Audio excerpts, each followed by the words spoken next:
In the sleek corridors of Langston Innovations, where ambition gleamed like polished glass, 58-year-old Elijah Hayes pushed his maintenance cart with quiet purpose. 20 years ago, he'd been at the cutting edge of AI engineering. Now he fixed leaky faucets while CEO Clayton Riker barely acknowledged his existence. Executives discussed their failing prototype vehicle in hushed tones, unaware the janitor overhearing them had once pioneered the very technology they struggled to perfect. When Clayton's expensive car failed dramatically in the company parking lot, his mocking challenge, "Fix this and the car's yours," was meant to humiliate. Instead, it became the moment when invisibility transformed into undeniable brilliance, and a forgotten genius reclaimed his rightful place in a world that had tried desperately to erase him. Just before we get back to it, I'd love to know where you're watching from today, and if you're enjoying these stories, make sure you're subscribed. The sun hadn't yet crested over Chicago's skyline when Elijah Hayes arrived at Langston Innovations. At 58, his steps were measured but purposeful, his gray-peppered beard neatly trimmed against his dark skin. The security guard, Bill, nodded with genuine warmth. "Morning, Elijah. Another early start?" "Only way to get things done right," Elijah replied, his voice carrying the gentle weight of years. The gleaming 40-story building housed some of the brightest minds in technology, but few arrived before 8. Elijah liked these quiet hours. They reminded him of a different time. He changed into his Navy maintenance uniform in the small locker room, hanging his worn tweed jacket carefully. The name patch on his chest read simply, Elijah. No last name, as if his role didn't warrant the full identity. He gathered his cart of supplies and began his rounds. By 6:30, Elijah had already fixed 3 things that weren't strictly his responsibility. A flickering light in the women's restroom on the 18th floor had been bothering Sarah from accounting for weeks. The maintenance request had been filed, but no one had bothered. Elijah replaced the ballast with practiced hands. On the 22nd floor, the office printer had been jamming regularly. 2 IT technicians had declared it needed replacement, but Elijah recognized the issue immediately. A small piece of metal slightly bent out of alignment. With a pocket screwdriver and careful pressure, he corrected it. He left no note, took no credit. In the executive kitchen, a leaky faucet had been dripping for days. Elijah tightened it with his wrench, wiped down the sink, and moved on before anyone could arrive and see him there. These small repairs formed the invisible scaffolding of his days, problems noticed, solved, and forgotten, much like Elijah himself. The building began to fill as 9 o'clock approached. Engineers with coffee mugs hurried past him. Financial analysts in pressed suits barely glanced his way. Elijah became part of the background, a fixture like the potted plants or exit signs. At precisely 9:15, a commotion rippled through the lobby. Clayton Riker had arrived. Clayton was 43, though his expertly tailored suits and twice-weekly personal training sessions were calculated to make him appear younger. His salt and pepper hair was styled in the casual but deliberate way that cost $300 per cut. As CEO of Langston Innovations, he moved through the building like he owned the air inside it. "Morning, team," he called out with practiced enthusiasm, not actually looking at anyone. His gaze remained fixed on his phone as he strode toward the private elevator. 3 executives followed in his wake, briefcases clutched like shields. Elijah was mopping near the elevator when Clayton approached. He moved his cart to make way, but Clayton's attention was fully on his screen as he gesticulated wildly during a call. "I don't care what the supply chain issues are, Mark. We promised a prototype by quarter's end, and I'm not going back to the board with excuses." As Clayton stepped forward, his Italian leather shoe caught the edge of a wet patch. Elijah's hand shot out instinctively, steadying the CEO's elbow before he could slip. Coffee from Clayton's travel mug sloshed forward, but instead of hitting Clayton's crisp white shirt, it splashed onto the floor, directly in the path of Elijah's mop. Clayton ended his call and finally glanced at Elijah, recognition flickering briefly in his eyes before being replaced with impatience. "Watch where you're cleaning," he muttered, straightening his jacket. "Just doing my job, sir," Elijah replied quietly. Clayton scoffed. "Yeah, know your lane." The elevator doors closed, leaving Elijah alone with the spilled coffee and the lingering sting of dismissal. Later that morning, Elijah paused outside meeting. Room 12B. Inside, raised voices debated technical specifications. Normally, he would continue past, but a particular phrase caught his attention. "The diagnostic test failed again," came a frustrated voice. "The self-learning protocol keeps hitting. A recursive loop. We've got 3 weeks to get this vehicle functional," another voice replied. "Clayton's betting the company on this." Elijah lingered, his ear tuned to the technical jargon flowing from the room. He recognized the problems they were describing. Issues of algorithm architecture, not unlike puzzles he had once solved in another life. A young woman approached, startling him. Her ID badge identified her as Zoe Mitchell, engineering intern. Her dark hair was pulled back in a practical ponytail, and curious eyes studied him behind round glasses. "Excuse me," she said, and Elijah quickly moved his cart. "Sorry, miss. Just heading to the supply closet." She nodded, but something in her expression suggested she didn't quite believe him. By midday, Elijah was working on the 32nd floor, where executive offices lined the perimeter. As he replaced a light bulb in the hallway, the elevator opened with a soft chime. 2 engineers emerged, frantically pressing the call button for another elevator. "Damn it, not again," the taller one said. "Third time this week," replied his colleague. "The up button on 12 is totally fried." Elijah watched as they departed in frustration. Once they'd gone, he rode down to the 12th floor. Sure enough, the up button had been pried open, wires exposed. Someone had attempted a fix and made it worse. With practiced movements, Elijah opened his tool pouch and extracted a small soldering kit. 5 minutes later, the button was working perfectly. As he packed away his tools, the elevator arrived with a soft ping. Zoe stepped out, surprise registering on her face. "Did you just fix that?" she asked. Elijah shrugged. "Simple wiring issue. The maintenance team said it needed a part that wouldn't arrive until next week. 2 engineers tried this morning and couldn't figure it out. Sometimes things just need a gentle touch," Elijah said, already wheeling his cart away. "Thank you," Zoe called after him, her voice carrying genuine appreciation. That evening, after most employees had departed, Elijah remained.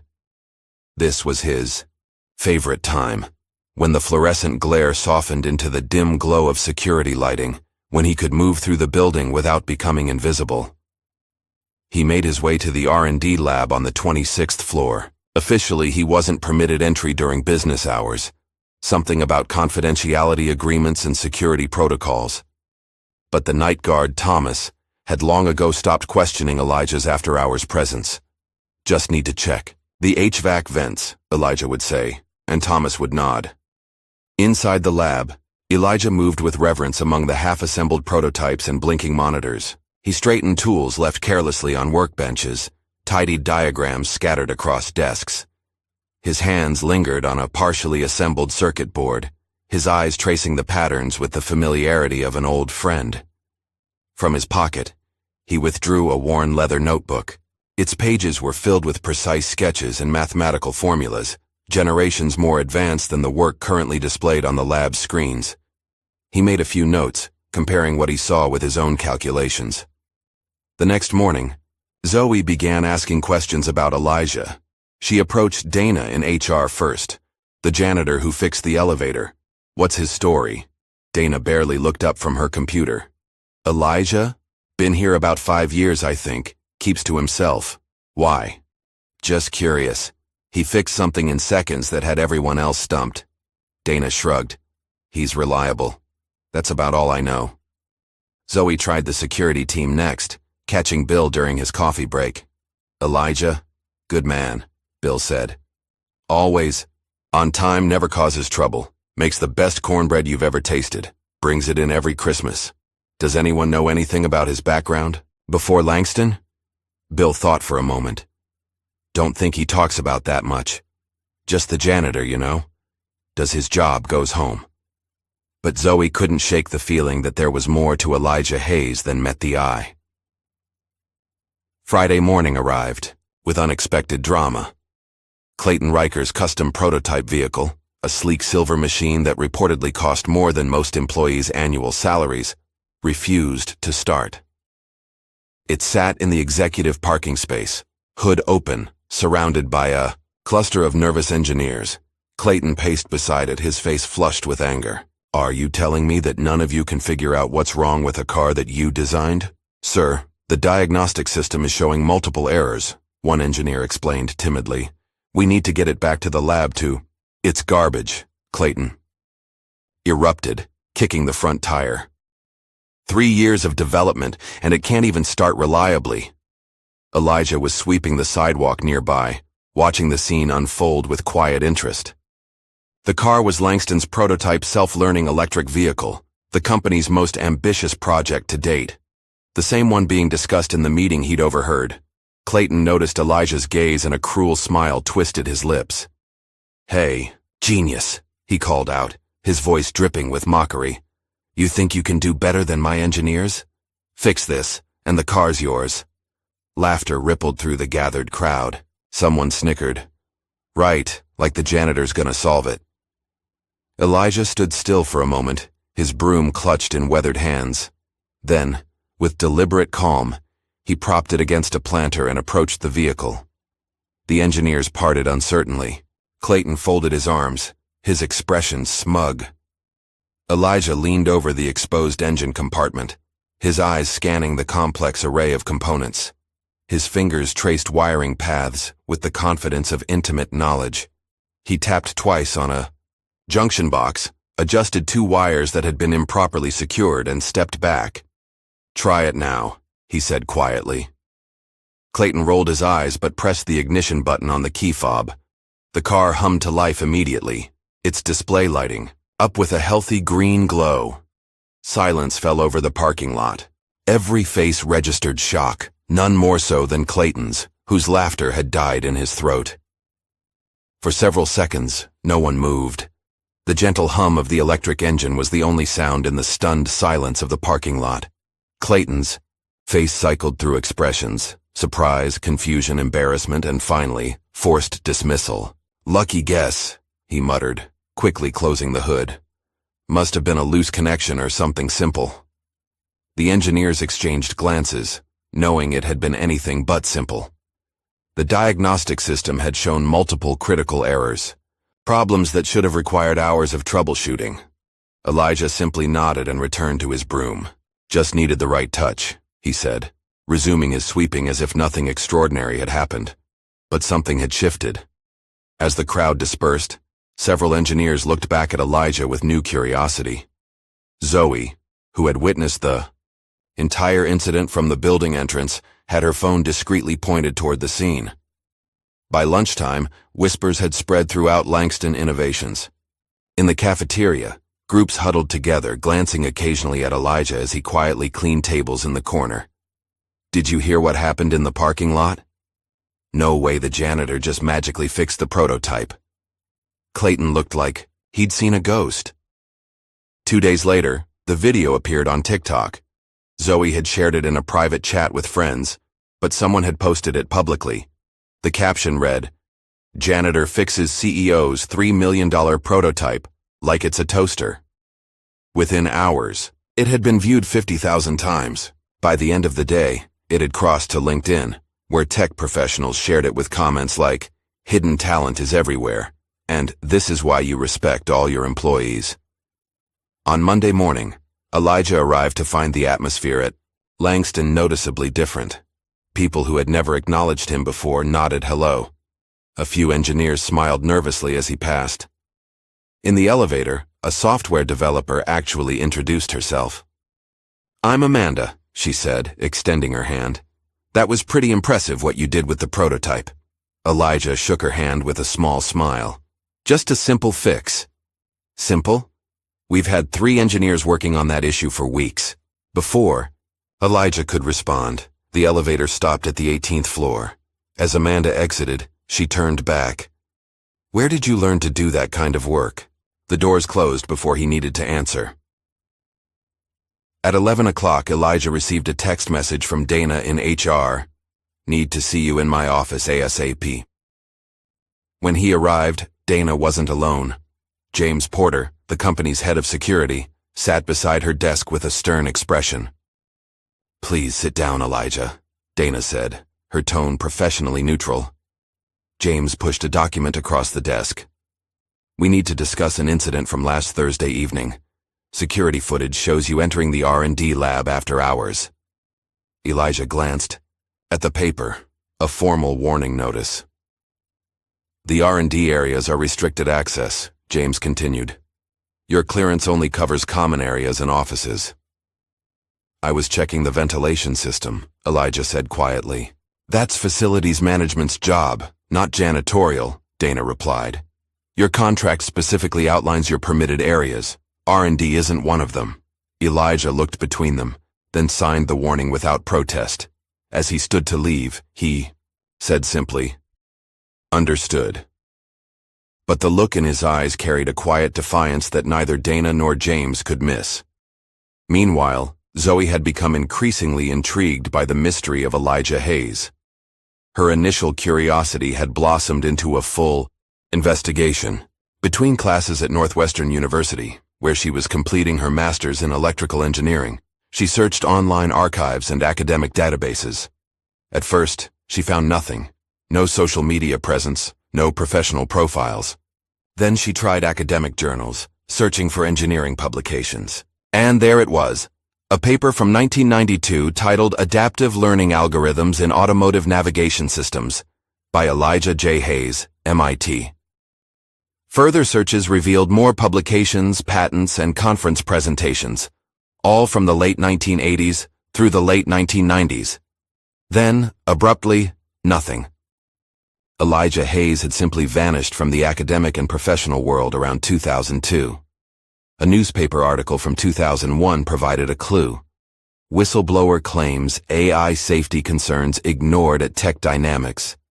The article mentioned an engineer who had raised alarms about flawed AI systems being rushed to market. The engineer wasn't named, but the timeline matched Elijah's disappearance from professional circles. That afternoon, Zoe found Elijah cleaning windows in the lobby. She approached cautiously, aware that her discoveries might be unwelcome. "Mr. Hayes," she began, "can I talk to you for a minute? Privately?" Elijah paused, studying her face. "Something wrong with the elevators again?" "No, it's about, MIT and Tech Dynamics." His expression hardened slightly, but he nodded toward a quiet corner of the lobby. Once they were away from passing ears, Zoe spoke softly. "You were a mechanical engineer. You taught at MIT. You published papers on adaptive learning systems 20 years before anyone else was thinking about them." Elijah remained silent, his eyes focused on the window cleaner in his hand. "What happened?" Zoe pressed. "Why are you here, cleaning floors, when you could be leading the R&D department?" Elijah finished with a sad smile. "Life takes turns, Ms. Mitchell." "Zoe, please," Elijah sighed, seeming to make a decision. "My younger brother Marcus worked at Tech Dynamics. He was testing a new AI guidance system, something I had expressed concerns about. The safeguards weren't adequate."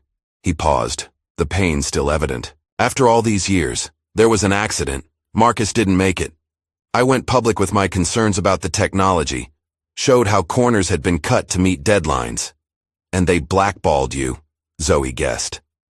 Elijah nodded. 20 years ago, loyalty to companies mattered more than safety. I couldn't get hired anywhere in the industry. Eventually, I stopped trying, started taking whatever jobs I could find. But why here, at a tech company? A faint smile crossed his face. "I still love the work, even if I'm just watching from the sidelines." Their conversation was interrupted by a commotion near the reception desk. Clayton Riker was storming through the lobby, his face like thunder. Behind him, 2 IT staff members hurried to keep pace. "I want that video gone," Clayton was saying. "Every copy, every share, every trace of it. Is that clear?" He stopped short when he spotted Elijah and Zoe. His eyes narrowed. "You," he pointed at Elijah. "My office, now." 15 minutes later, Elijah stood before Clayton's vast desk on the 40th floor. The office offered panoramic views of Chicago, but Clayton's attention was firmly on the janitor before him. "That video has been viewed over 1 million times," Clayton said, his voice tight with controlled fury. "The board has been calling me all weekend." Elijah remained silent. "They want to know why a janitor can fix problems that our engineering team can't solve. They're questioning my leadership, my talent management." Clayton leaned forward. "So tell me, Hayes, who the hell are you really?" "Just a man doing his job, sir." Clayton's laugh was sharp and humorless. "No, I looked into your background after that stunt with the car. You're not just anything." He stood, circling the desk to stand uncomfortably close to Elijah. "Here's what's going to happen. You're going to fix one more problem for me. A real one. There's a core algorithm in our self-learning vehicle that's been stalling development for months. Fix it and I'll triple your pay." The sneer in Clayton's voice made clear he believed Elijah would fail, that the car had been a fluke, a lucky guess that couldn't be repeated. Elijah considered for a long moment. "I'll need the schematics. The real ones, not the simplified versions your team uses for presentations." Clayton blinked, surprised by the confidence in Elijah's voice. "And I want Zoe in the room," Elijah added. "The intern? Why?" "She asks good questions." Clayton's eyes narrowed, but he nodded curtly. "Fine. Tomorrow morning, 9 a.m., main R&D lab. You'll have the schematics and your assistant." His tone suggested he was humoring a delusional request. "But when you fail, you go back to mopping floors and stay there. No more viral videos, no more playing engineer." Elijah nodded once. "Understood." As he turned to leave, Clayton called after him. "One more thing, Hayes. The board is watching this now. Don't embarrass me again." Back in the maintenance closet that served as his break room, Elijah sat alone, his worn notebook open before him. The pages contained designs and algorithms far beyond what was currently in Langston's prototype, ideas he'd developed years ago, but never had the chance to implement. Tomorrow would be his first time back in a proper engineering environment in almost 2 decades. The thought filled him with both anticipation and dread. His phone buzzed with a text from Zoe. "Just heard about tomorrow, what's the plan?" Elijah smiled slightly as he typed his reply. "Time to remember who I was." That evening, after the building had emptied, Elijah stood in the parking garage looking at the silver prototype vehicle that had changed everything. His reflection was distorted in its gleaming surface. A man caught between worlds, between identities. For 20 years, he had been invisible. Tomorrow, for better or worse, people would see him again. As Elijah turned to leave, his phone buzzed with a notification. The viral video had just hit 5 million views. Morning light filtered through the glass walls of Langston Innovations R&D lab as Elijah Hayes entered for the first time during working hours. Unlike his nighttime visits, the space now hummed with activity. Engineers hunched over workstations, screens displaying complex simulations, and the low murmur of technical discussions. As Elijah stepped through the doorway, conversations faltered. Heads turned. The Navy maintenance uniform he still wore stood in stark contrast to the casual business attire and lab coats around him. Zoe waited near the main conference table, her smile encouraging despite the tension in the room. She'd arrived early to prepare, setting up a dedicated workstation for their use. "Morning, Mr. Hayes," she said, loudly enough for others to hear the respect in her voice. "Just Elijah is fine," he replied quietly. A tall engineer with graying temples approached, hand extended. "Dr. Hayes? I'm Wilson Gardner. I read your paper on predictive algorithmic patterns back in grad school. It changed my entire approach to programming." Before Elijah could respond, Clayton strode in, flanked by 2 executives. His expression made clear he hadn't expected this reception. "Let's get started," Clayton announced sharply. "I don't have all day for this experiment." Wilson retreated, but not before giving Elijah a nod of respect. On the conference table lay several tablets and a stack of printed schematics. Clayton gestured impatiently. "The algorithm in question relates to our vehicle's self-learning capabilities, specifically the decision-making protocols during unexpected road conditions." His tone carried the implication that these concepts would be beyond Elijah's understanding. Elijah picked up the top schematic, his eyes scanning the diagrams with practiced efficiency. 25 years might have passed since he'd worked in a proper lab, but the language of engineering remained fluent to him. "You've got a recursion problem," he said after several minutes of silence. Clayton snorted. "Yes, we're aware. That's what you're supposedly here to fix." Elijah spread out 3 schematics side by side. "It's not just recursion. Your system is creating data loops that feed back into the decision matrix without proper filtering. At high speeds, this would cause the vehicle to—" He paused, looking up at Clayton. "To lose control, possibly catastrophically." A murmur rippled through the gathered engineers. One of them, a younger man with a Stanford sweatshirt, whispered loudly to his colleague, "That's exactly what I've been saying for months." Clayton's face flushed. "We know the theoretical risks. What we need is a solution, not more problem identification." Elijah nodded calmly. "May I?" he asked Zoe, gesturing to the computer workstation. For the next hour, Elijah worked methodically, explaining his process to Zoe as his fingers moved across the keyboard with surprising dexterity for a man who supposedly spent his days pushing a mop. "See here?" he said, pointing to a section of code. "They've overcomplicated the safety protocols. Sometimes the simplest approach is best. A small delay in the feedback loop creates time for proper data validation."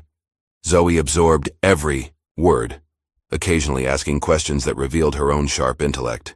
"So instead of trying to process everything simultaneously, you're creating a priority hierarchy?" "Exactly." Elijah smiled, a flash of the professor he once was breaking through.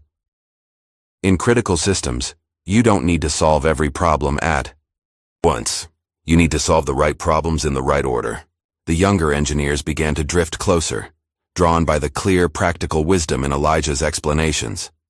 Even those who had initially looked skeptical were now taking notes. Clayton noticed the growing audience and frowned. He stepped forward, deliberately interrupting. "While this classroom session is touching, we have actual work to complete." Elijah didn't rise to the bait. "Ms. Mitchell is learning quickly. She has good instincts." He turned to Zoe. "Trust those instincts even when the room tells you you're wrong, especially then." As they continued working, Elijah occasionally paused, his gaze distant. During one such moment, Zoe gently asked, "Remembering MIT?" Elijah nodded. "Different time. Different world." He opened his worn notebook, showing her hand-drawn diagrams from decades earlier. "I was working on adaptive learning systems when most people thought AI just meant robots in science fiction movies." The diagrams in his notebook showed concepts, remarkably similar to what Langston was now developing, except Elijah's designs were cleaner, more elegant, with safety protocols integrated at every level. "You were decades ahead of everyone," Zoe said, wonder in her voice, "and look where it got me." Elijah's smile held no bitterness, only a quiet acceptance. Near noon, Clayton returned with the chief technology officer, a nervous-looking man named Paul Wilson. They huddled in the corner, speaking in hushed tones while glancing frequently at Elijah. Zoe's phone buzzed with a message from a friend in IT. "Heads up, Riker just restricted Hayes' system access, told us to limit his permissions to read-only, on most modules." She showed the message to Elijah, who simply nodded. "Expected that. But how will you fix anything without full access?" Elijah's eyes crinkled. "Sometimes limitations foster creativity." He reached for a blank sheet of paper. "Before computers, we designed systems with pencil and paper. Let's go old school." Over the next 3 hours, Elijah sketched out an alternative approach to the algorithm, using only the printed circuit diagrams and basic simulation tools Clayton hadn't thought to restrict. Where the engineering team had been adding layers of complexity to solve the recursion problem, Elijah stripped everything back to fundamentals. "The elegance is in simplicity," he told Zoe. "They're trying to anticipate every possible scenario. That's impossible. Instead, create a system that can learn and adapt safely." By mid-afternoon, Elijah had outlined a complete solution, one that not only fixed the recursion issue, but optimized the entire decision-making framework with a single, brilliant line of code modification. "Ready to test?" he asked Zoe. She nodded, excitement visible despite her professional demeanor.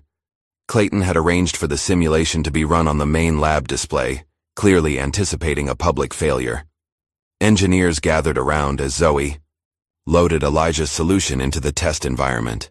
The simulation began, a virtual version of the prototype vehicle navigating increasingly complex road conditions. Where previous tests had shown the AI hesitating dangerously or overcompensating, Elijah's version moved with fluid confidence, making decisions that seemed almost human in their intuitive correctness. When the final test, an emergency obstacle, avoidance scenario that had consistently crashed the system before, completed successfully, spontaneous applause broke out in the lab. "He did it," Wilson Gardner said, shaking his head in amazement. "One day. It took him one day."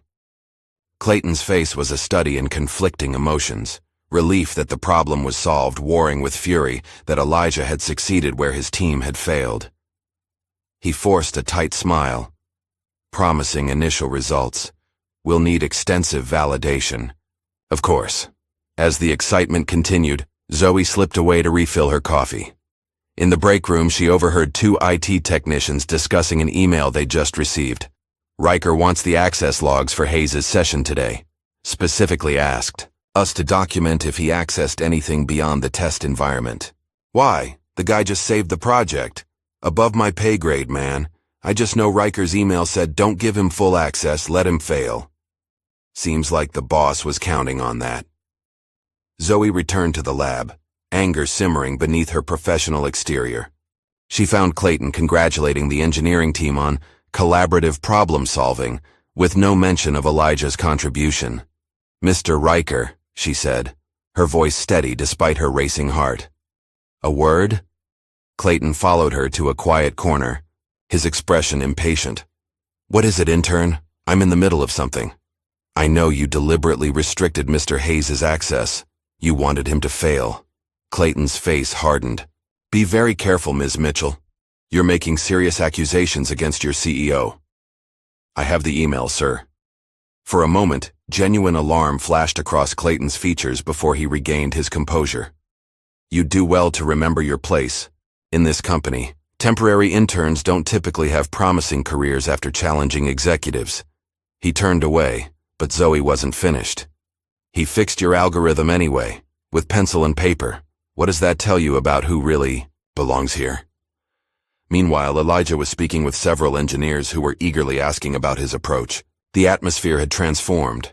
No longer was he the invisible janitor, but a colleague whose insights they valued.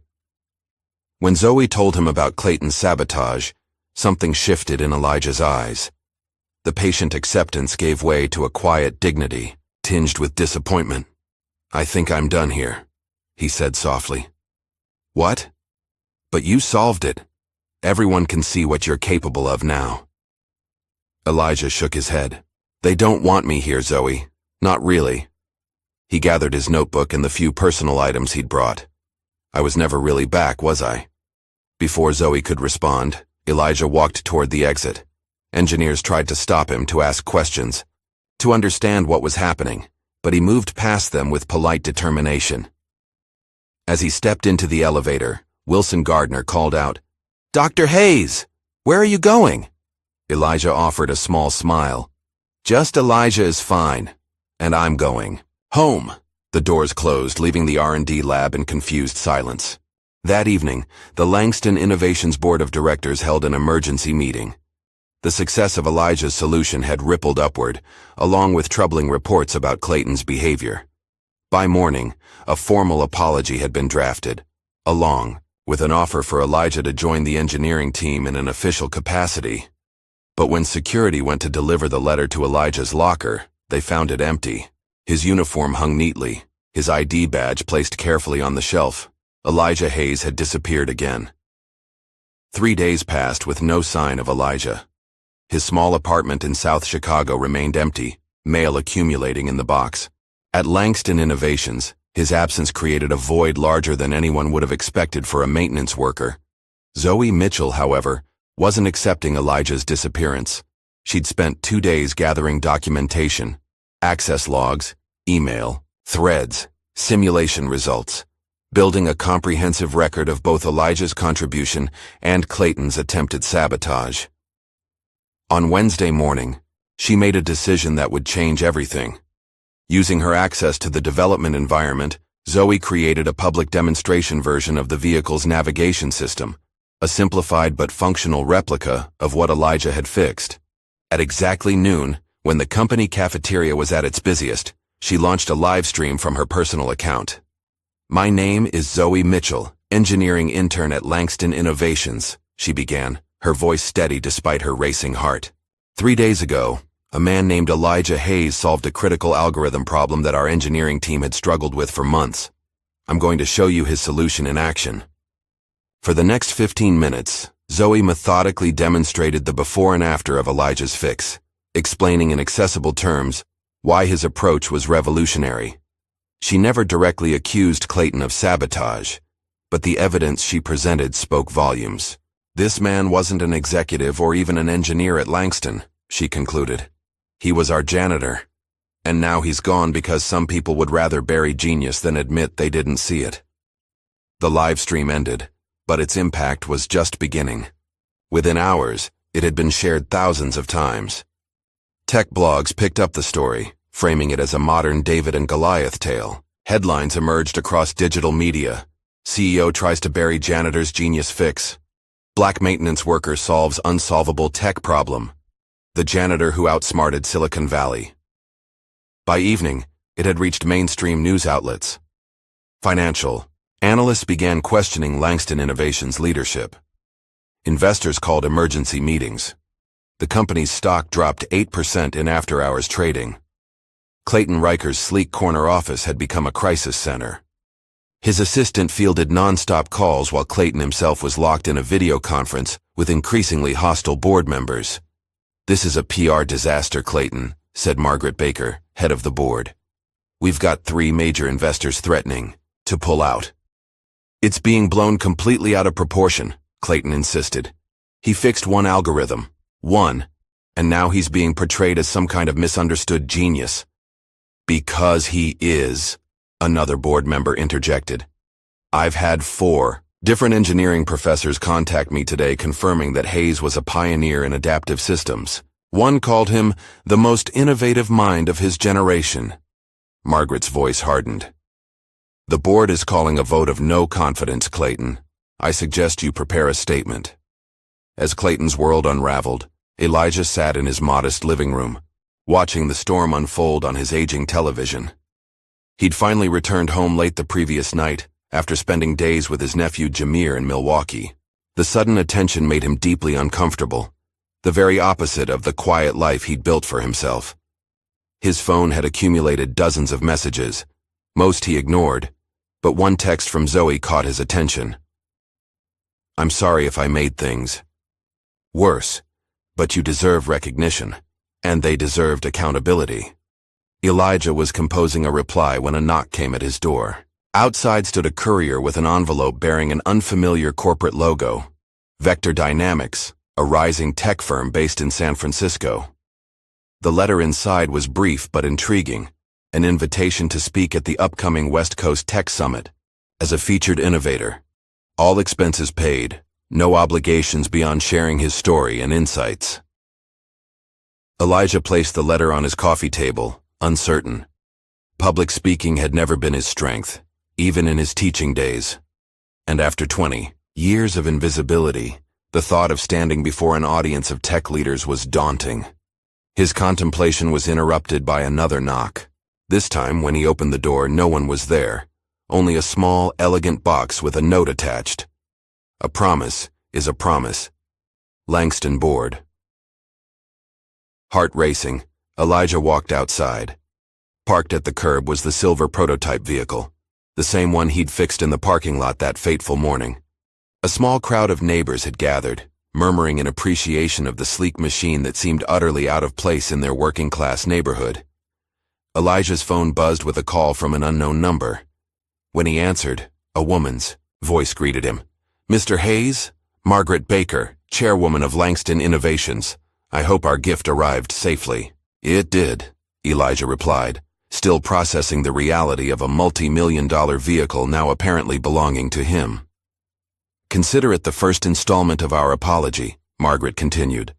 The board would also like to discuss compensation for your algorithm solution, and if you're willing, a more formal relationship moving forward. I appreciate that, Ms. Baker, but I'm not sure I'm looking to rejoin corporate America.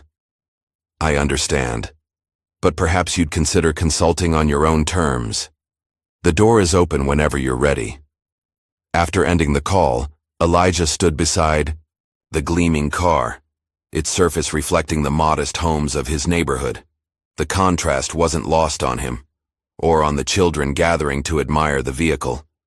"That really yours, Mr. Hayes?" asked Danny, a 12-year-old from down the block.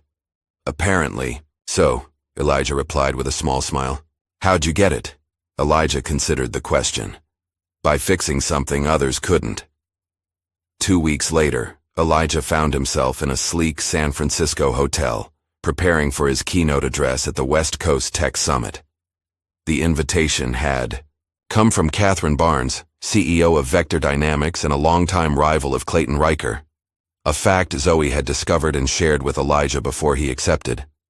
"She's using you to embarrass Clayton," Zoe had warned during one of their daily calls. "Probably," Elijah had agreed, "but she's also giving me a platform. I might as well use it." Now, standing backstage as the host introduced him, Elijah felt a strange calm. The auditorium was packed with tech executives, engineers, and media, all eager to hear from the janitor who had outsmarted Silicon Valley. When he stepped onto the stage, the applause was deafening. Elijah waited for it to subside, then spoke simply and directly. 20 years ago, I lost everything for speaking the truth about unsafe technology. Today, I'm here because the truth found its way out anyway." For the next 30 minutes, Elijah told his story, not with bitterness or anger, but with the quiet wisdom of someone who had seen the industry from both the highest heights and the humblest positions. "The mind doesn't age," he said toward the end of his talk. "It doesn't care what uniform you wear or what title you hold. It just needs someone to believe in it again." The standing ovation lasted nearly 5 minutes. Back at Langston Innovations, the atmosphere had transformed. Clayton Riker had been placed on administrative leave pending a board investigation, with rumors of forced resignation circulating throughout the company. Zoe had been offered a permanent position in the R&D department, with a specific mandate to build a mentorship program for non-traditional talent. Her first official act was to create a recruitment initiative targeting maintenance and support staff across the company. "Everyone deserves to be seen," she told the HR team during the planning meeting. Elijah Hayes isn't the only hidden genius out there. The program, which she named Beyond the Badge, quickly gained support from engineers who had witnessed Elijah's brilliance firsthand. Wilson Gardner volunteered to teach technical workshops designed for employees without formal engineering backgrounds. As the initiative took shape, Zoe received unexpected support from Margaret Baker and the board. The PR disaster of Elijah's treatment had evolved into an opportunity to reshape Langston's culture and its public image. The day after Elijah's keynote speech went viral, Clayton Riker was formally asked to resign. The board cited leadership failures and ethical concerns in their public statement. Privately, they had presented him with evidence of his attempted sabotage and discriminatory practices that extended far beyond his treatment of Elijah. With Clayton gone, the board faced a critical decision about his replacement. After several closed-door meetings, they made an unexpected choice. Rather than bringing in an outside executive, they promoted from within, selecting Dr. Lisa Harmon, a respected engineering director with a reputation for ethical leadership. In San Francisco, Elijah was fielding job offers from nearly every major tech company. Vector Dynamics had made the most aggressive play, offering him the role of chief technology officer with compensation that would have been unimaginable weeks earlier. Yet as tempting as these opportunities were, Elijah found himself hesitating. The corporate world that had once rejected him now desperately wanted him back, but on their terms, in their environment. On his last evening in San Francisco, Elijah sat on his hotel balcony overlooking the bay, talking with Zoe on the phone. They offered me the CTO position, he told her. Full creative control, a team of 50 engineers, stock options worth millions. That's amazing, Zoe replied. Are you going to take it? Elijah watched the sunset paint the water golden. I've done the 100-hour weeks, the corporate politics, the endless meetings. I'm not sure I want to go back to that life. So what do you want? The question hung in the air, as Elijah considered his answer. I want to build things at my own pace. Things that matter. Langston offered me a permanent R&D position, Zoe said after a moment. They're also asking if you'd consider coming back as a consultant. No title, no politics, just working on problems that interest you. Elijah smiled. Sounds tempting. Let me think about it. After ending the call, Elijah picked up the key fob to the prototype vehicle, which he'd had shipped to San Francisco, for his visit. The car represented everything that had changed in his life. A symbol of recognition long denied, of value finally seen. The next morning, instead of heading to the airport for his return flight, Elijah climbed into the sleek silver car. He programmed the navigation system to his old neighborhood in Chicago, not the route, just the destination. Then he engaged the autonomous driving system he had helped perfect. Let's go home, he said quietly. As the vehicle pulled smoothly into traffic, Elijah couldn't help but smile at the irony. 20 years spent invisible, and now his work would be seen by millions, guiding them safely home without them ever knowing his name. The car hummed beneath him, its AI making thousands of decisions each second using algorithms he had refined with pencil and paper. Outside, San Francisco slipped away as the vehicle merged onto the eastbound highway. Elijah Hayes was going home, not to hide, but to build something new on his own terms. The journey home took Elijah 4 days. He could have made it in 2, but he chose the scenic route, stopping in small towns and taking detours to national parks he'd always meant to visit. The prototype vehicle performed flawlessly, its AI navigation system learning his preferences with each mile. Chicago greeted him with its familiar skyline, the afternoon sun glinting off Lake Michigan as he crossed into the city limits. Rather than heading directly to his apartment, Elijah found himself driving to the cemetery where his brother Marcus was buried. The modest headstone read simply, Marcus Hayes, 1972-2001. Beloved brother, brilliant mind. Elijah knelt beside it, brushing away fallen leaves. You wouldn't believe the month I've had, Marcus, he said softly. People are listening again. Later that evening, in his small apartment, Elijah sat surrounded by stacks of old journals and technical papers, artifacts from his previous life that he'd kept stored in boxes beneath his bed. For the first time in nearly 2 decades, he allowed himself to revisit the work that had once defined him. His phone chimed with a text from Zoe. How was the drive? Office feels weird without you fixing things. Elijah smiled as he replied. Drive was good. Getting reacquainted with old ideas. How's the new job? Challenging. Board approved my mentorship program. When are you coming in to consult? He hadn't given Langston a definitive answer about the consulting role. Part of him was still hesitant to step back into that world, even on his own terms. Before he could reply, another notification appeared. An email from an address he hadn't seen in over 20 years. Nathan.Kessler@vectorsystems.com. The subject line read simply, Overdue apology. Elijah's hand trembled slightly as he opened it. Nathan Kessler had been his most promising student at MIT, later his colleague at Tech Dynamics, and ultimately one of the voices that had testified against him during the whistleblowing investigation. Elijah, the email began. I saw your speech at the summit. 20 years too late, but I need to tell you that you were right, and I was a coward.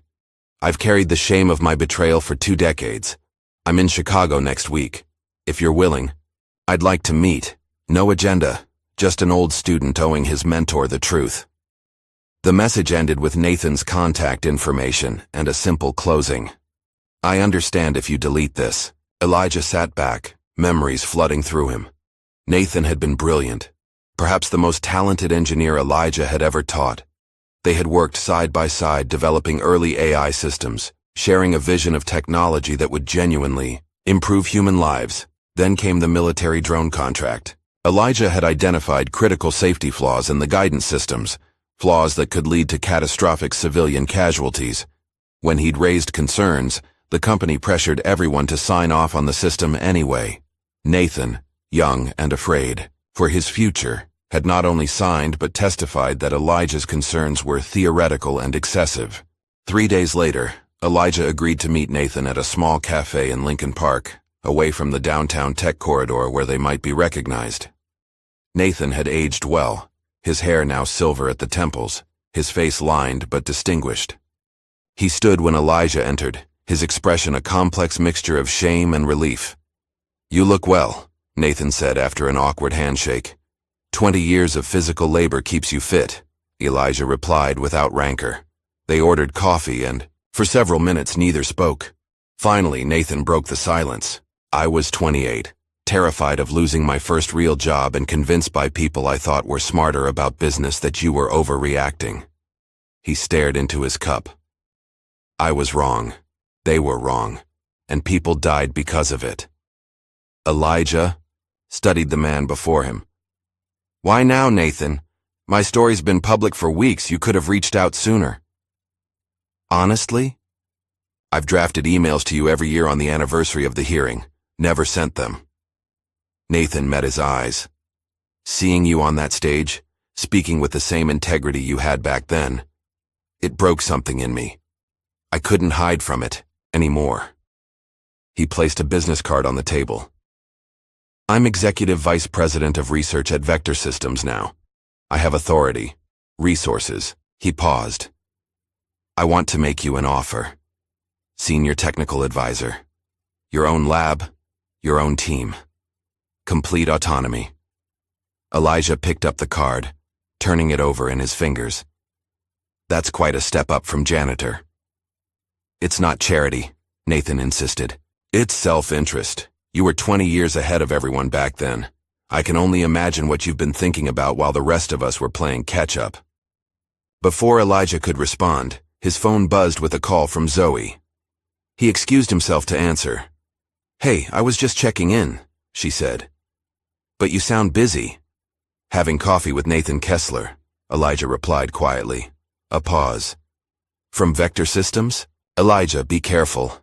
I've been researching them for the mentorship program. They have a reputation for questionable ethics, industrial espionage, predatory acquisitions, environmental violations." "That's so." Elijah glanced at Nathan, who was checking his own phone.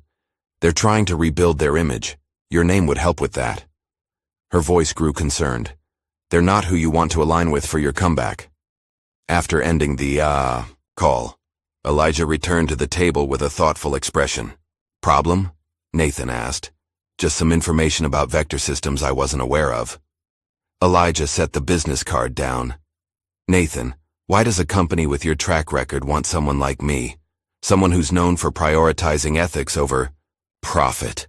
Nathan's expression tightened briefly before settling into a practiced smile. "Every company has critics. We're trying to change course. Having someone of your moral standing would help us do that. So I'd be a reputation laundromat. I prefer to think of it as bringing our practices in line with our potential." Nathan leaned forward. "Elijah, you could have real impact. Significant compensation, the recognition you've deserved for decades." Elijah considered the offer, turning it over in his mind like one of the complex problems he used to solve. It was tempting. The resources, the platform, the validation. Yet something felt wrong, like a misaligned circuit in an otherwise perfect design. "I need time to think about it," he finally said. Nathan nodded, seemingly satisfied. "Take all the time you need. The offer won't expire." The following day, rather than heading to Langston or returning Nathan's follow-up message, Elijah drove to MIT. He hadn't set foot on campus since his abrupt departure 20 years earlier, and he half expected to be recognized or stopped. Instead, he found himself just another visitor, anonymous among the crowds of students and faculty. The engineering building had been renovated, but the bones remained the same. Elijah slipped into the back of a lecture hall where a class was in progress, a discussion on adaptive learning systems in transportation technology. The fundamental challenge, the professor was saying, is creating AI that can make human-like judgments without human-like hesitation. Elijah smiled to himself. He'd written nearly identical words in a paper in 1994. As students presented their projects, Elijah felt a bittersweet pride. These young minds were building on foundations he had helped lay, exploring questions he had first formulated decades ago. They would never know who he was, sitting quietly in the back row. But in some small way, his work lived on through theirs. After the lecture, Elijah wandered the halls, eventually finding himself in the robotics lab.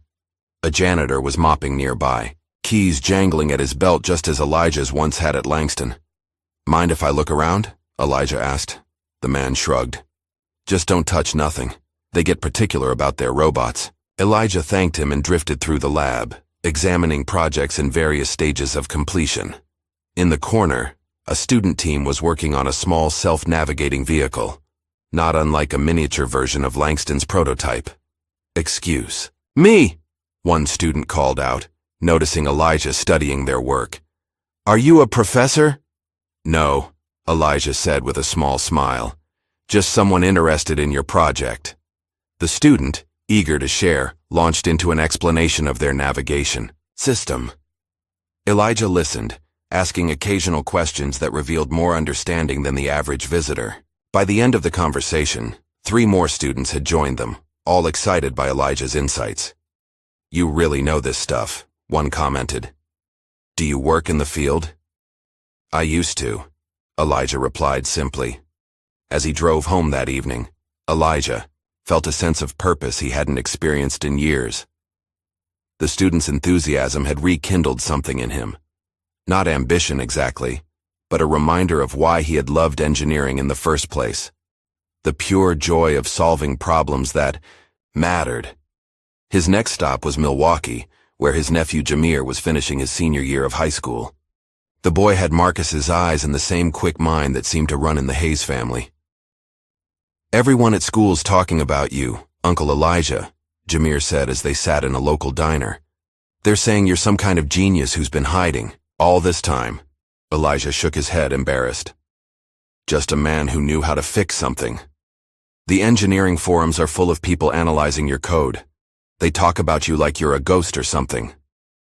Jameer leaned forward, voice lowering, conspiratorially. "One of my teachers pulled me aside to ask if you were really my uncle." "What did you tell him?" "That you taught me how to rebuild an engine when I was 10, and that you're the smartest person I know." Jameer grinned. "But I didn't tell him you're the reason I applied to engineering programs." Elijah felt a lump in his throat. "You got in somewhere good?" Jameer slid an envelope across the table.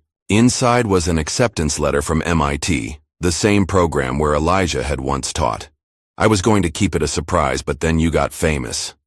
Elijah read the letter twice, pride swelling in his chest. "Your father would have been so proud." "Jameer, I know." The young man's eyes grew serious. "That's why I need to ask you something.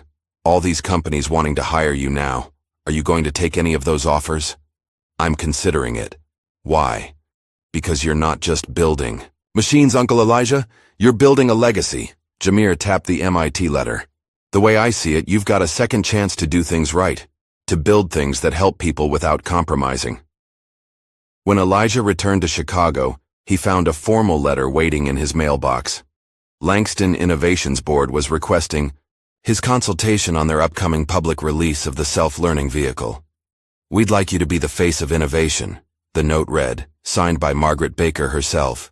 Unlike Nathan's offer, this one included full creative control over the technical aspects of the project, not just a name to be used for publicity. A second letter arrived the next day, this one from Zoe, with details about the diversity-led tech incubator she was creating. She'd named it Hayes Labs and wanted Elijah to mentor the first class of participants. "It's not about titles," she wrote. "It's about building something that matters." Sitting in his small living room that evening, surrounded by the remnants of his past and possibilities for his future, Elijah made his decision. He called Nathan first. "I appreciate the offer," he said, "but I have to decline." "May I ask why?" Nathan's disappointment was evident. "Because 20 years ago I chose principles over position. I'm not changing that now."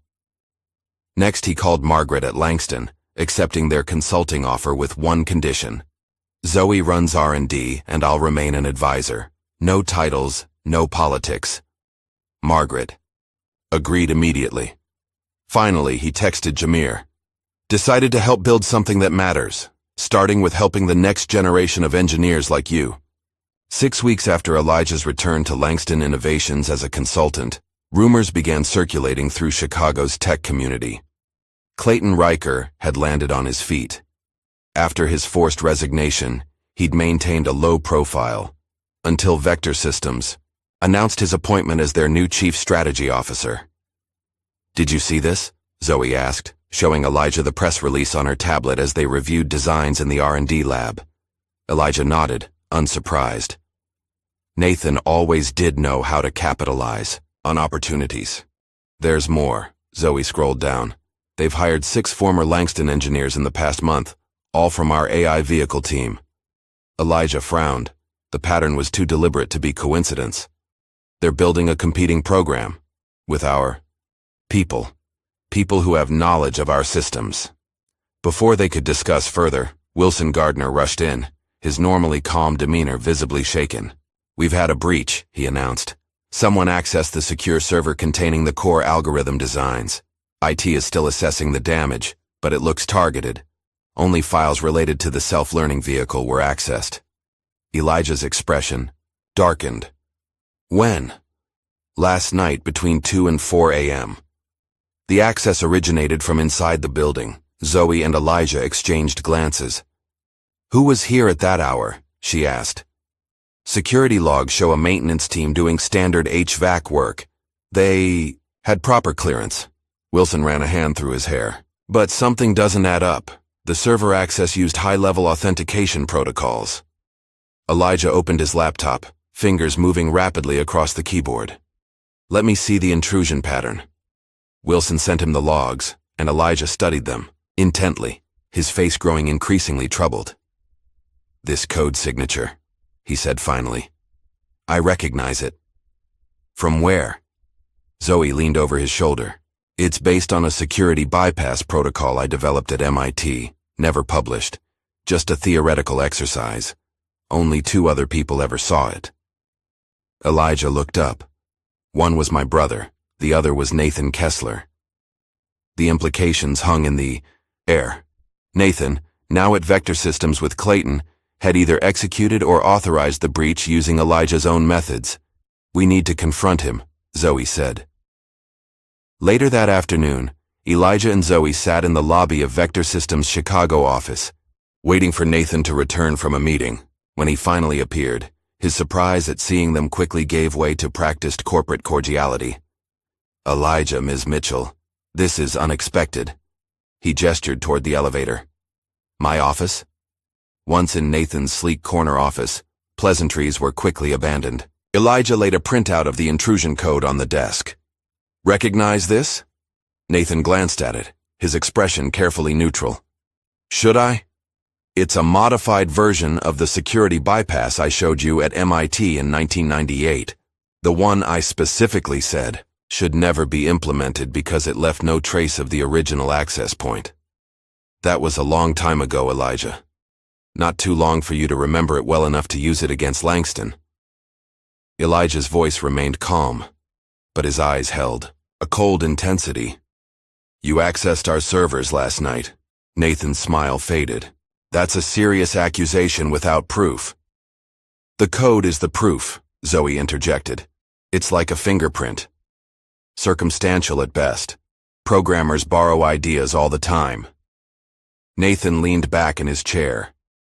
"Besides, what would we want with Langston's outdated algorithms? Our technology is generations ahead.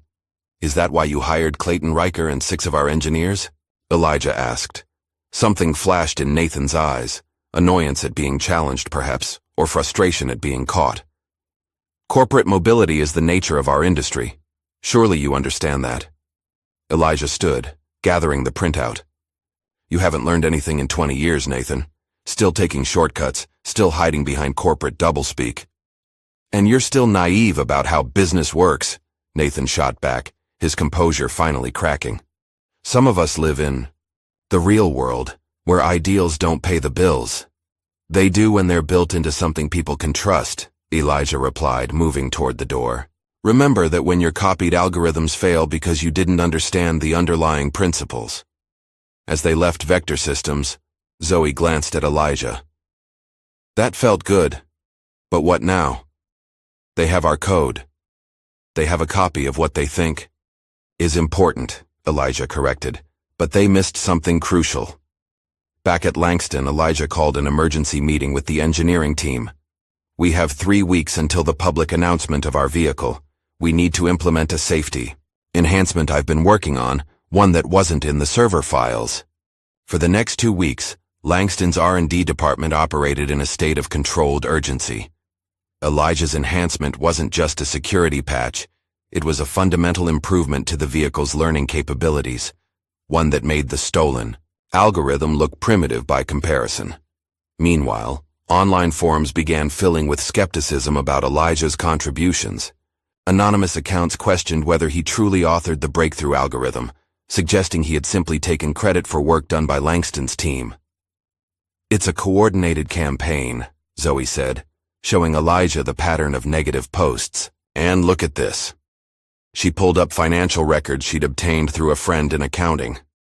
Clayton still owns Langston stock through a shell company.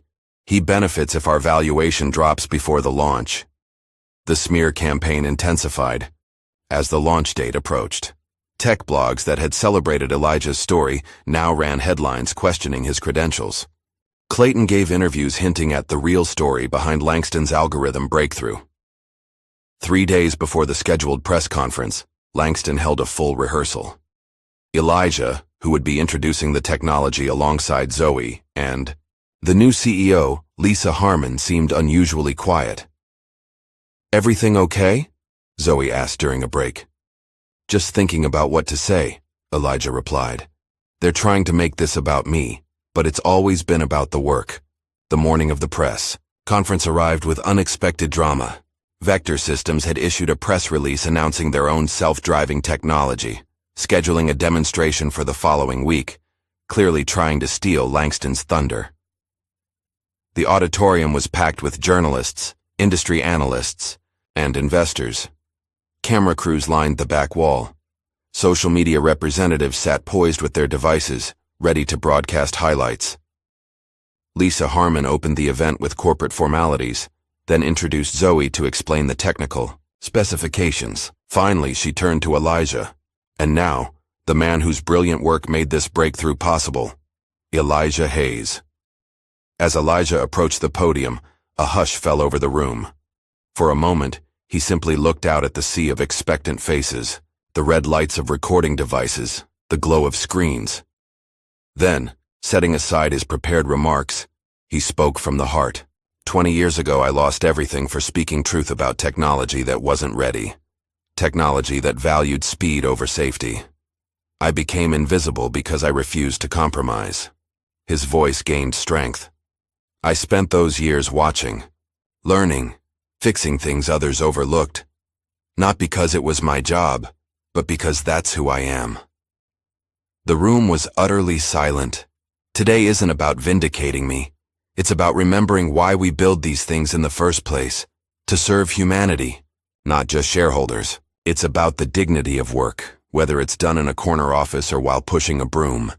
He gestured toward the prototype vehicle displayed on stage. And it's about recognizing that brilliant minds exist everywhere, often in the places we're trained not to look. The applause began slowly, then swelled to fill the auditorium. Journalists were on their feet.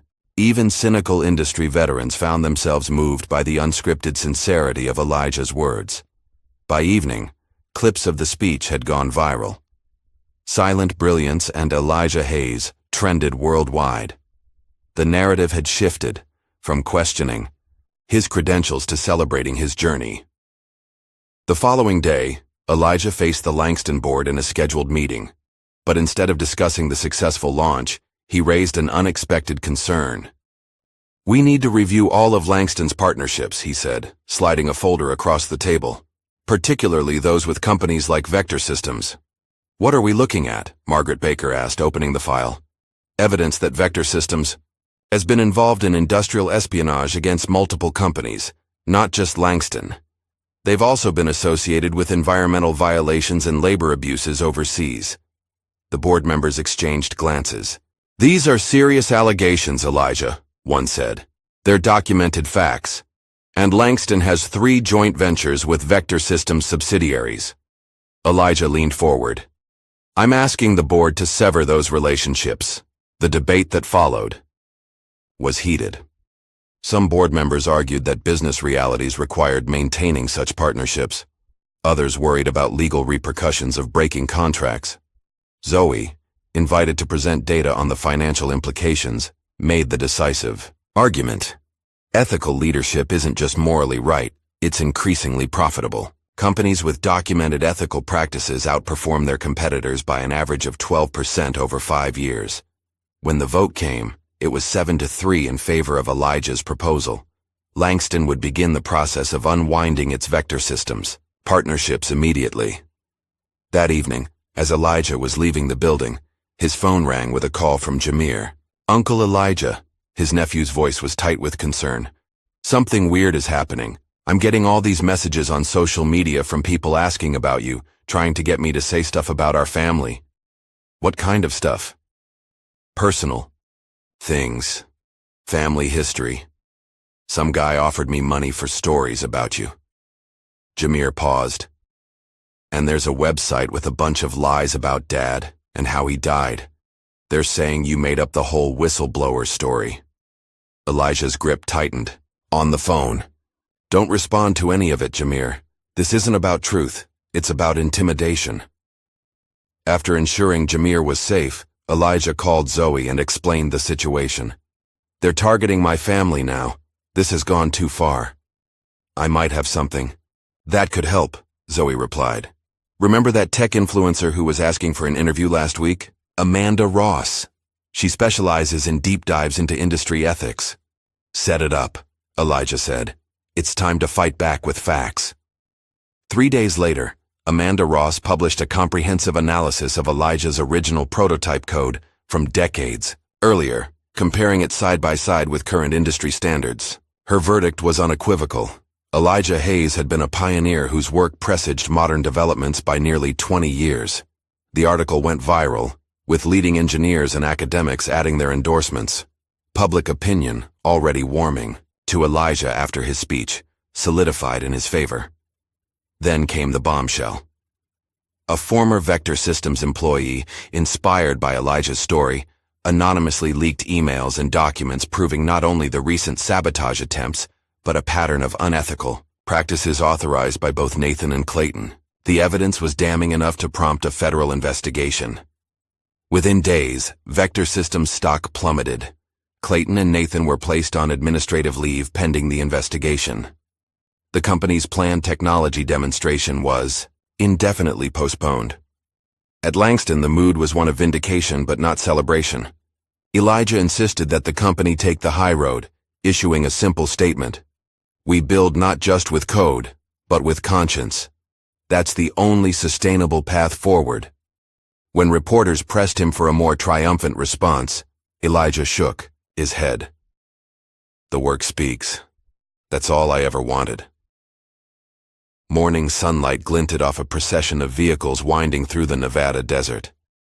At the head of the line, Langston Innovations' prototype self-learning car navigated the rough terrain, with a fluid grace that made it seem almost alive. In the passenger seat, Elijah Hayes watched the navigation system respond to unexpected obstacles with the kind of intuitive precision that had been his life's work.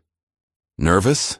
asked Zoe from the back seat, leaning forward to study the vehicle's dashboard display. "Not about the car," Elijah replied with a small smile. "About all of this."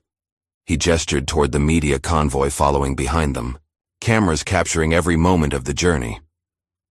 The government-sponsored autonomous vehicle challenge had drawn competitors from around the world, tech giants and startups alike, all vying to demonstrate the future of transportation. After Langston's successful product launch 2 months earlier, the board had insisted on entering their vehicle in the competition.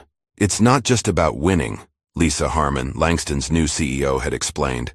"It's about showing the world what ethical innovation looks like." Now, as they approached the starting line of the final testing course, Elijah felt a responsibility that went beyond the competition. The car represented not just his redemption, but a vision of technology guided by human values, rather than just profit margins. In the staging area, engineers from competing companies made last-minute adjustments to their vehicles. Unlike most teams, who were programming specific responses to anticipated challenges, Elijah had insisted that Langston's approach be different. "We'll set the foundational parameters," he had told the engineering team. "But then we let the AI learn with minimal interference. That's the whole point, to create something that can truly adapt." Some board members had questioned this strategy. "We're risking too much," one had argued. "The other teams are programming for every possible scenario." "And that's exactly why they'll fail," Elijah had responded. "You can't anticipate everything. True intelligence comes from the ability to handle the unexpected." Now, as the competition officials gave final instructions, Elijah's confidence in the approach remained firm.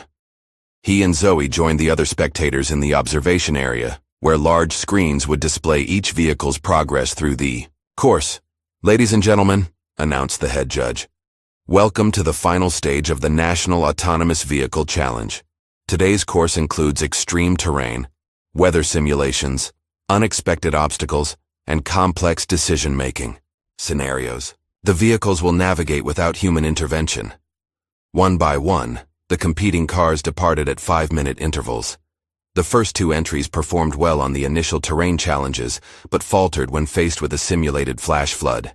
The third, from a Silicon Valley giant, made it further but stalled completely when confronted with an ethical decision scenario, choosing between hitting road debris or swerving into a safety barrier. When Langston's turn came, a hush fell over the crowd. The sleek silver vehicle started smoothly, its sensors continuously gathering and processing data about its environment. The first challenges, steep inclines, loose gravel, sharp turns, were navigated with fluid precision. As the car entered the weather simulation zone, heavy artificial rain reduced visibility to near zero. Where other vehicles had slowed to a crawl or stopped entirely, Langston's car adjusted its speed appropriately, but maintained its course. "It's reading the road texture through the water," Zoe explained to the journalists clustered nearby. "The AI is prioritizing different sensory inputs based on conditions." On the screens, they watched as their vehicle approached the ethical decision scenario that had stumped the previous competitor. Road debris appeared suddenly, with a safety barrier on one side and a steep drop on the other. Elijah held his breath. Rather than choosing between 2 bad options, the car did something unexpected. It reduced speed instantly and maneuvered between the debris in a way none of the programmers had specifically encoded. "It created a third option," Elijah whispered, a proud smile spreading across his face.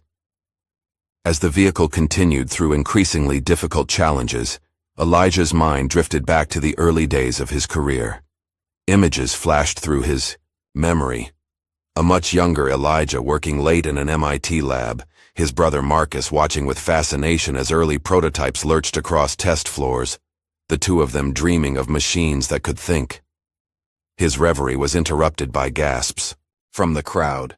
On screen, another competitor's vehicle had malfunctioned on a narrow bridge section, blocking the path and sending warning signals.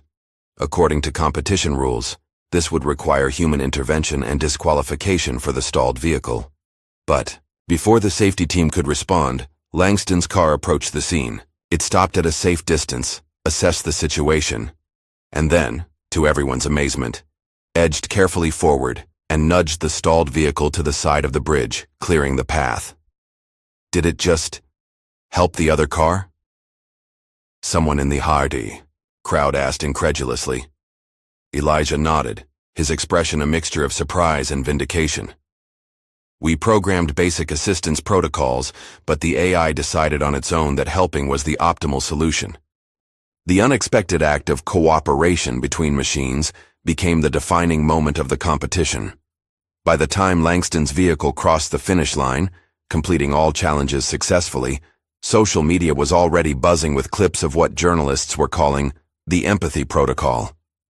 The final standings were announced that afternoon under the Nevada sun. Langston Innovations had won by a significant margin, but the headlines weren't about victory. Instead, news outlets focused on how the vehicle had demonstrated something beyond mere navigation skills. AI vehicle shows.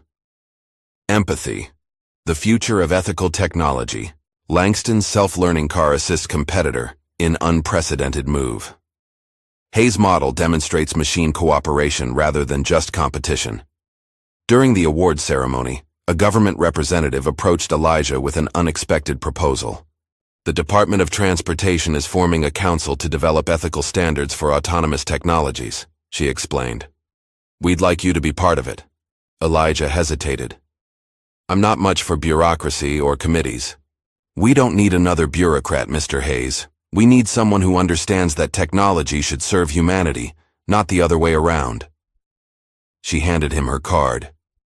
Think about it. This isn't about regulations. It's about shaping the future. Takti. At the hotel, as the Langston team celebrated their victory, Zoe found Elijah sitting alone on the terrace, looking at the stars.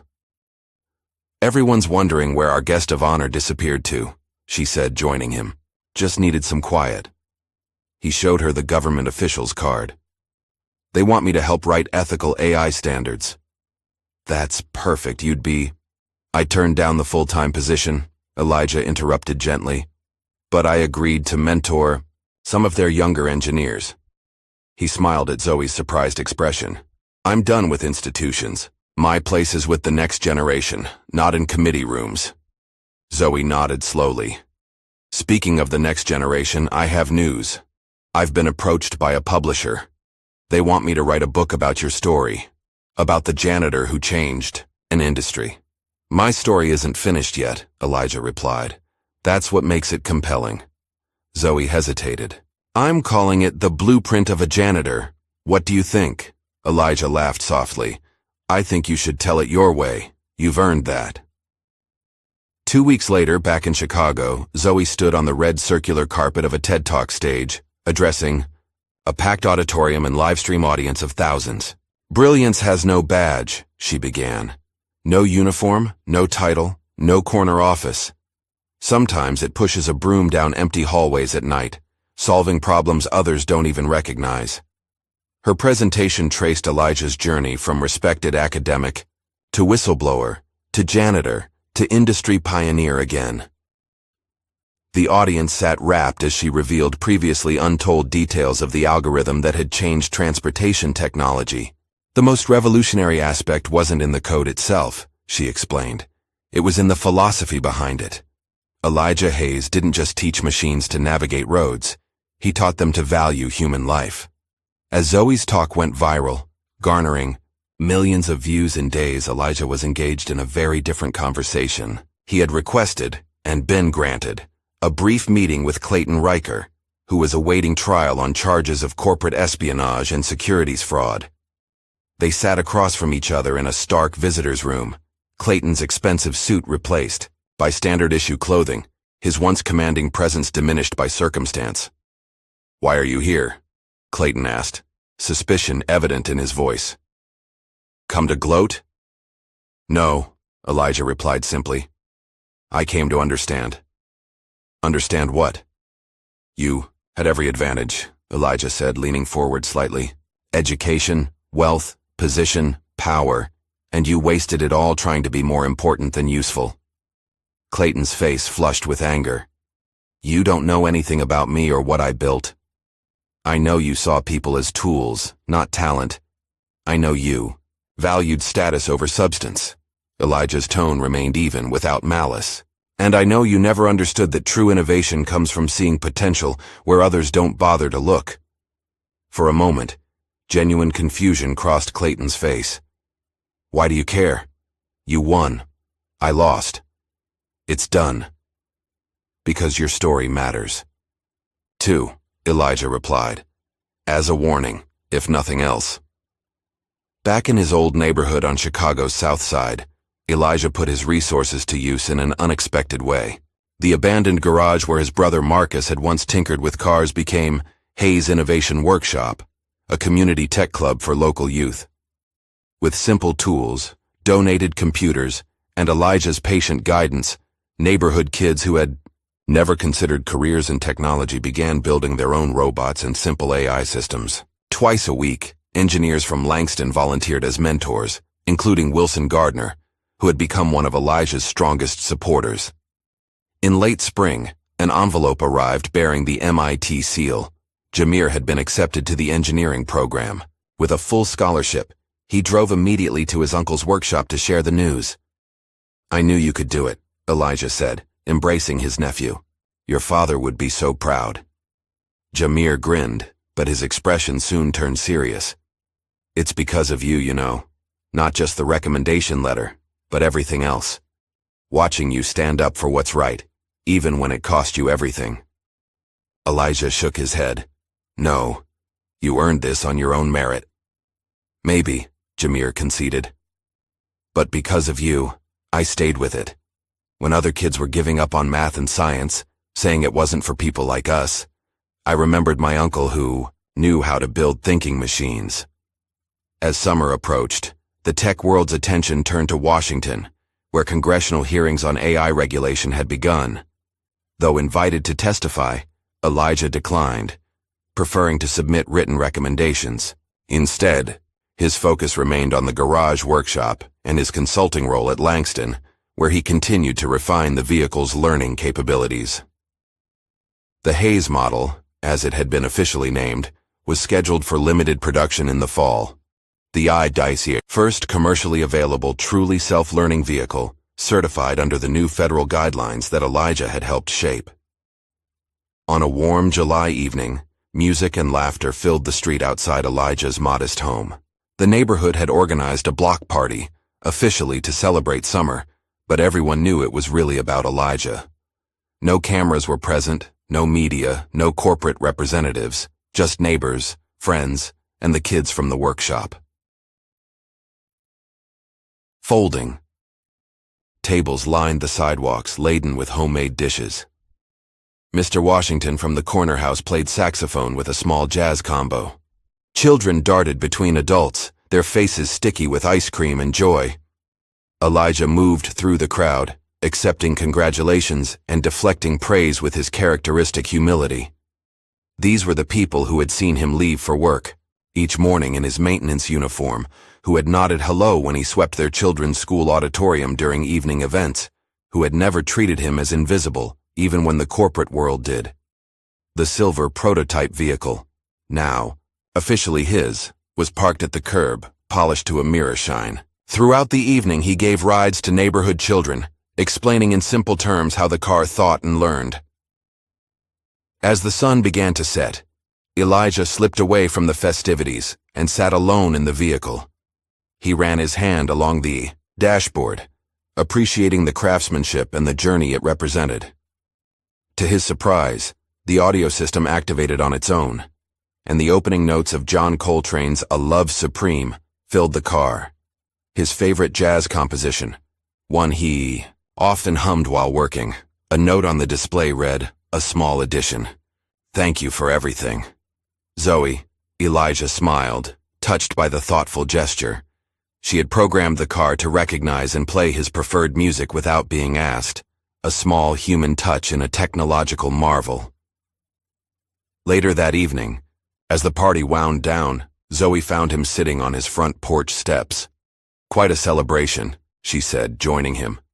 "More than I deserve. Less than you deserve," she corrected gently. "But exactly what you needed." They sat in comfortable silence. For a moment, watching as neighbors packed up folding chairs and children chased fireflies in the gathering dusk. "I'm leaving Langston," Zoe said finally. Elijah turned to her, surprised. "The R&D position. Was incredible experience, she finished. But I'm starting something new. A consulting firm focused on ethical technology design. We've already got 3 clients lined up, including the Department of Transportation. Sounds like you don't need my mentorship anymore, Elijah said with a proud smile. Zoe shook her head. That's not how it works. You just didn't need permission to shine. She paused. That's what I learned from you, Elijah.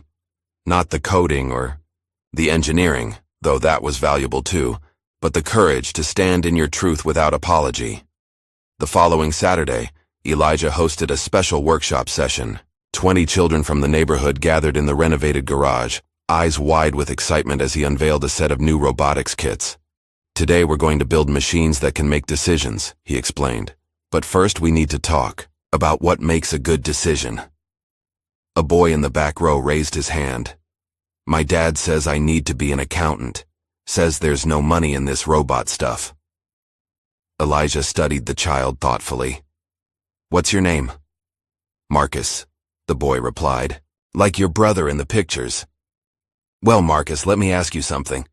What do you love to build? The boy thought for a moment. Stuff that moves, that does things on its own. Then that's what you should learn about, Elijah said simply. I was a janitor's son. So was my brother.